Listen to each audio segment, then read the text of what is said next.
बच्चों आज NEET 2 minute biology में मैं आपको एल्गी के मोस्ट इंपॉर्टेंट चार्ट बता रही हूँ। इसे अच्छे से याद कर लीजिएगा।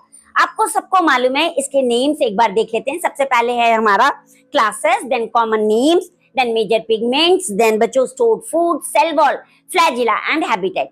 तो हमको मालूम है 3 टाइप्स की एल्गी होती है। क्लोरोफाइसी जिसे ग्रीन एल्गी कहते हैं, फेओफाइसी जिसे हम ब्राउन एल्गी कहते हैं, एंड रोडोफाइसी जिसे हम रेड एल्गी कहते हैं।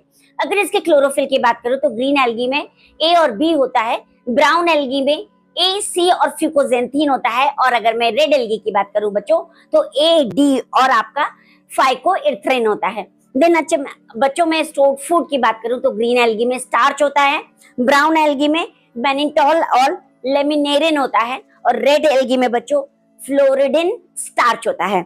देन सेल वॉल की बात करूं तो आपकी ग्रीन एल्गी का सेलुलोज का बना है, और ब्राउन एल्गी का सेलुलोज और एल्जिन की बनी है, और आपकी रेड एल्गी का cellulose, pectin and polysulphate esters की बनी है। देन अगर फ्लैजिला की बात करूं बच्चों तो ग्रीन एल्गी में 2 to 8 इक्वल आपके एपिकल फ्लैजिला हैं, और अगर मैं आपकी ब्राउन एल्गी की बात करूं तो 2 अनइक्वल लेटरल फ्लैजिला हैं, और अगर मैं रेड एल्गी की बात करूं तो एब्सेंट है। हैबिटेट की बात करूं बच्चों तो green algae fresh water, brackish water, salt water तीनों हैं, और अगर मैं ब्राउन एल्गी की बात करूं तो फ्रेश वाटर रेयर है, ब्रैकिश वाटर और सॉल्ट वाटर अच्छे से है।